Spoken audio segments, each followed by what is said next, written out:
ঠিক নিচে রয়েছে আরেকটি সংবাদ শিরোনাম, বিশ্বকবির প্রয়াণ দিবসে শ্রদ্ধাঞ্জলি, বিশ্বে মানবতার চর্চায় রবীন্দ্রনাথ চিরকাল প্রাসঙ্গিক, কিশোর বর্মনের বার্তা এটি। তারপর কোন দিকে যাচ্ছে পাহাড় রাজনীতি, কোর কমিটি বৈঠকের পূর্ণতার জন্য অপেক্ষার কথা শোনালেন মুখ্যমন্ত্রী, দলীয় অবস্থান জানলেন দিল্লি। কেন্দ্রীয় নেতৃত্বের উপস্থিতিতে মথার সাথে বৈঠক করতে আজ দিল্লি যাচ্ছেন মুখ্যমন্ত্রী আগামীর লক্ষ্যে। তারপর রয়েছে চরম সতর্কতার আহ্বান, এসআইআর এ প্রকৃত ভোটার বাদ পড়তে পারে আশঙ্কায় সোচ্চার প্রাক্তন মুখ্যমন্ত্রী। রাজ্যে আগামী 5ই সেপ্টেম্বর থেকে আনুষ্ঠানিকভাবে শুরু হতে চলেছে ভোটার তালিকার বিশেষ সংশোধন বা এসআইআর প্রক্রিয়া, যার চূড়ান্ত লক্ষ্য নির্ধারণ করা হয়েছে আগামী 30 ডিসেম্বরের মধ্যে একটি সর্বাঙ্গীন ও নির্ভুল ভোটার তালিকা প্রকাশ করা। নির্বাচন কমিশনের এই গুরুত্বপূর্ণ প্রশাসনিক কার্যক্রমের মূল উদ্দেশ্য হল যোগ্য নতুন নাগরিকদের ভোটার তালিকায় অন্তর্ভুক্ত করা এবং ভুয়া ভোটারদের নাম তালিকা থেকে ছেঁটে ফেলা। তবে এই বিস্তৃত প্রক্রিয়া শুরু হওয়ার প্রাক্কালে রাজ্যে সাধারণ ভোটারদের গণতান্ত্রিক অধিকার ক্ষুণ্ণ হওয়ার আশঙ্কায় সোচ্চার হয়েছেন প্রাক্তন মুখ্যমন্ত্রী তথা সিপিআইএম প্রাক্তন পলিট ব্যুরো সদস্য মানিক সরকার। তিনি স্পষ্ট ভাষায় জানান, এসআইআর প্রক্রিয়ার অজুহাতে যেন কোনোভাবেই নবীন কিংবা প্রবীণ কোনো বৈধ ও প্রকৃত ভোটারের নাম ভোটার তালিকা থেকে বাদ না পড়ে। কারণ অসাবধানতা বশত বা অন্য কোনো কারণে ভোটার তালিকা থেকে নাম বাদ পড়লে সংশ্লিষ্ট নাগরিক তার মৌলিক ও সাংবিধানিক ভোটাধিকার থেকে চিরতরে বঞ্চিত হবেন, যা যে কোনো সুস্থ গণতান্ত্রিক ব্যবস্থার জন্য অত্যন্ত বিপজ্জনক। নিজের তীব্র প্রতিক্রিয়া প্রকাশ করতে গিয়ে মানিক সরকার দেশের অন্যান্য রাজ্যে ইতিমধ্যেই সম্পন্ন হওয়া এসআইআর প্রক্রিয়ার, এরপর বাকি সংবাদটা আমরা 2 পাতায় পড়ে নিতে পারি। তারপরে হচ্ছে রাষ্ট্রের প্রতি দায়িত্ব প্রত্যেক প্রজন্মের, জেনজির উদ্দেশ্যে বার্তা মোদির। তারপরে প্রবীণ বাম নেত্রী গৌরী ভট্টাচার্য প্রয়াত, এই সংবাদটিও রয়েছে এখানে। তারপরে ভিলেজ কমিটি নির্বাচনের উত্তাপ দিল্লিতে, তিপ্রাসা চুক্তির বাস্তবায়ন নাকি নতুন রাজনৈতিক দর কষাকষি, কি রয়েছে এখানে এই খবরটিতে একটু দেখে নিচ্ছি। আগরতলার রাজনৈতিক উত্তাপ এবার স্থানান্তরিত হয়েছে ভারতের জাতীয় রাজধানী নয়াদিল্লির হাই ভোল্টেজ আলোচনার টেবিলে, যেখানে আসন্ন ভিলেজ কমিটি নির্বাচনকে কেন্দ্র করে জোট রাজনীতির এক অত্যন্ত জটিল ও তাৎপর্যপূর্ণ অঙ্ক তৈরি করার কাজ চলছে। আর এটিকে একটি বৈঠকের মোড়কে উপস্থাপিত করা হবে রাজ্যের মানুষের কাছে। তিপ্রামথা প্রধান প্রদ্যুৎ কিশোর দেববর্মনের দিল্লিতে অবস্থান ও জনজাতি কল্যাণ প্রতিমন্ত্রী বিশ্বকেতু দেববর্মা এবং প্রবীণ বিধায়ক রঞ্জিত দেববর্মার দিল্লি সফর এবং তার পরেই রাজ্যে মুখ্যমন্ত্রী ডাক্তার মানিক সাহার আজ দিল্লি যাওয়ার সূচি ত্রিপুরা রাজনীতির পারদকে এক ধাক্কায় অনেক বাড়িয়ে দিয়েছে। যদিও দিল্লিতে রবিবার হতে যাওয়া ত্রিপাক্ষিক বৈঠকের মূল এজেন্ডা হিসেবে 2024 সালের 4 সেপ্টেম্বরের স্বরাষ্ট্রমন্ত্রী অমিত শাহের উপস্থিতিতে স্বাক্ষরিত ঐতিহাসিক তিপ্রাসা অ্যাকর্ড বা ত্রিপক্ষীয় চুক্তির পূর্ণ বাস্তবায়নের দাবিকে তুলে ধরা হচ্ছে। তবে গভীর রাজনৈতিক, এরপর এটা আপনারা বাকিটা 2 পৃষ্ঠায় রয়েছে, সংবাদটা পড়ে নিতে পারেন। এখানে আবহাওয়ার পূর্বাভাস কিন্তু রয়েছে। রবিবার আকাশ সাধারণত মেঘাচ্ছন্ন থাকবে, রাজ্যের কিছু কিছু জায়গায় হালকা থেকে মাঝারি বৃষ্টিপাতের সম্ভাবনা, তবে সব জেলার 2-1 জায়গায় বজ্র বৃষ্টিপাতের সম্ভাবনা রয়েছে ইত্যাদি সংবাদ রয়েছে। তারপর স্বাধীনতার 8 দশক পরেও আসাম ত্রিপুরার বন্যা শুধুই রুটিন খবর। তারপর অরুণাচলের ড্রাগনের কুনজর, নয়া মানচিত্র প্রকাশ করে পাল্টা জবাব দিল ভারত। তারপর বাজারে লাফিয়ে বাড়ছে নিত্য প্রয়োজনীয় জিনিসের দাম, এই সংবাদটিও গুরুত্ব পেয়েছে আজকের দিনে আজকের ফরিয়াদ পত্রিকায়। তারপরের পাতায় রয়েছে আজকের ফরিয়াদ 2 পাতায়, আগরতলায় আধুনিক চা নিলাম কেন্দ্র অভিজ্ঞতা নিতে গৌহাটি চা নিলাম কেন্দ্র পরিদর্শন করলেন রাজ্যের প্রতিনিধিরা। তারপর প্রথম পাতার পর বেশ কিছু সংবাদ এখানে রয়েছে।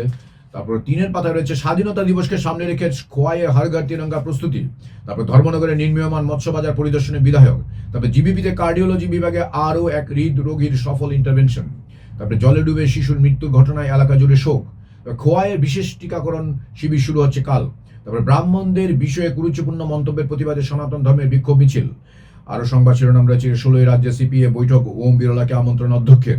তারপর গোমতী জেলায় হর ঘর তিরঙ্গা কর্মসূচি। তারপর ভাতা ভালো প্রতিবন্ধী প্রিয়ঙ্কা। তারপর আক্রান্ত আইপিএফটি নেতা ভর্তি হাসপাতালে। আজকের ফরিয়াদ তারপরের পাতায় কি কি সংবাদ শিরোনাম রয়েছে দেখে নিচ্ছি আমি। এইখানে রয়েছে 4 পাতায় সম্পাদকীয় 0।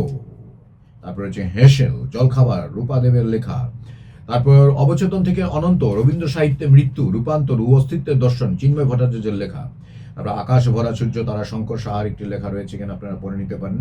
তারপরে আজকের শিশু আগামী দিনের ভবিষ্যতে পাঠকের অভিমতে রয়েছে এখানে, সোমা সরকারের লেখা আগরতলা থেকে। আজকের ফরিয়াদ 5 পাতা রয়েছে বিলের অস্বাভাবিক বৃদ্ধি, ভুয়া বিল ও স্মার্ট মিটার নিয়ে ক্ষোভ গ্রাহকদের। তারপর ঝুঁকির মুখে গণস্বাস্থ্য ও মিড ডে মিল, রেশনের দুর্গন্ধযুক্ত চাল ও পচা মসুর ডাল খোয়াইয়ে ক্ষোভ। তবে দালাল চক্র দূরে রাখতে উদ্যোগ, বিলোনিয়ায় সহায়ক মূল্যে ধান ক্রয় শুরু। তারপর সাবরুমে সাংবাদিকদের উদ্যোগে রক্তদান শিবির ও চিত্র প্রদর্শনী। তারপর আগে ভুল ছিল, এখন কি আরো ভয়াবহ? মুখ্যমন্ত্রীর বক্তব্যে প্রশ্ন, এখন রাজ্যের ক্লাবগুলোর নিয়ন্ত্রক কারা? ধীমান ভৌমিকের রিপোর্ট। তারপর রয়েছে শীর্ষস্তরের আধিকারিকদের পরিদর্শন, ত্রিপুরায় গড়ে উঠছে অত্যাধুনিক ময়দা কারখানা। তারপরে বিদ্যুৎ বিল, উদয়পুরে কংগ্রেসের গণধর্ণা। তারপর রয়েছে খাতা কলমে সব ঠিক, প্রশাসনিক উদাসীনতায় ভুগছে অঙ্গনওয়াড়ি ব্যবস্থা। তারপর রয়েছে দাম অনুযায়ী মিলছে না ডাটা, জিরানিয়ায় মুখ থুবড়ে পড়েছে টেলি যোগাযোগ। আজকের ফরিয়াদ 6 পাতা রয়েছে মাঠের খবর, বিশ্বকাপ ফাইনালের ব্যর্থতা ভোলার আগেই পিতৃহারা হলেন মেসি। তারপর পরিক্কলের 100 রান বোলারদের পর ব্যর্থ হলেন ভারতীয় ব্যাটাররাও। ফের ধাক্কা, বুমরায়ের পরে আবার ছিটকে গেলেন সুদর্শন। তবে চোট আঘাত ইস্যুতে আজ লক্ষণের সাথে বৈঠক বোর্ড সচিবের। তবে জম্পুজলার কাছে হেরে গেল রামকৃষ্ণ সেবা আশ্রম সংঘ। তারপর প্রীতি ফুটবল ম্যাচে জয়ী আগরতলা স্পোর্টস জার্নালিস্ট ক্লাব। তারপর আফগানদের বিশ্বকাপের যোগ্যতা অর্জন। আজকের ফরিয়াদ, তারপর 5 পাতার পর বেশ কিছু, 8 পাতার পর বেশ কিছু সংবাদ শিরোনাম রয়েছে এখানে, আপনারা দেখে নিতে পারেন। তারপর রয়েছে এখানে শেষের পাতা অর্থনৈতিক কর্মকাণ্ডের ছবি 2 দশকে, দারুণ পরিবর্তন। তারপরে ব্যাডমিন্টন প্রতিযোগিতার উদ্বোধনে মুখ্যমন্ত্রী, যথাযথ প্রশিক্ষণ ও নিষ্ঠা থাকলে আন্তর্জাতিক সাফল্য অর্জন সম্ভব। তারপর শিব ঠাকুর পাড়া জেবি স্কুলের বেহাল পরিকাঠামো, মাটিতে বসেই পড়াশোনা। তারপর জঙ্গলে ফেরার মরিয়া চেষ্টা, একাংশ আত্মসমর্পণকারী নেতার পেছনে কি রাজনৈতিক ইন্ধন? তারপর জীবন বীমা পরিসংখ্যানের অসঙ্গতিতে প্রশ্ন। আর পাশেই রয়েছে আরেকটি সংবাদ শিরোনাম, আমার উপর বুলডোজার চালান, সুদীপের হুঙ্কার ভাইরাল, কংগ্রেসের বিক্ষোভ। উত্তরপ্রদেশের প্রয়াগরাজের নিট প্রশ্নপত্র ফাঁসের ঘটনায় শিক্ষার্থীদের সাথে বিরোধী দলনেতা রাহুল গান্ধীর বিশেষে কথোপকথন কর্মসূচি ছাত্র কি গুঞ্জ এর সরাসরি সম্প্রচারকে কেন্দ্র করে আগরতলার সিটি সেন্টার সংলগ্ন এলাকায় সৃষ্টি হলো তুমুল রাজনৈতিক উত্তেজনা ও নজিরবিহীন নাটকীয় পরিস্থিতি। আগরতলা পুর নিগমের মঞ্চ তৈরির বারণ ও প্রশাসনিক রক্তচক্ষুকে কার্যত বুড়ো আঙ্গুল দেখিয়ে কয়েক শত কংগ্রেস নেতা ও সমর্থক সুবিশাল এলইডি স্ক্রিনের সামনে বসে রাহুল গান্ধী সেই বক্তব্য শ্রবণ করেন। ত্রিপুরা প্রদেশ যুব কংগ্রেসের উদ্যোগে আয়োজিত এই কর্মসূচি ঘিরে সকাল থেকেই পুরো এলাকা যেন এক পুলিশি ছাউনিতে পরিণত হয়েছিল।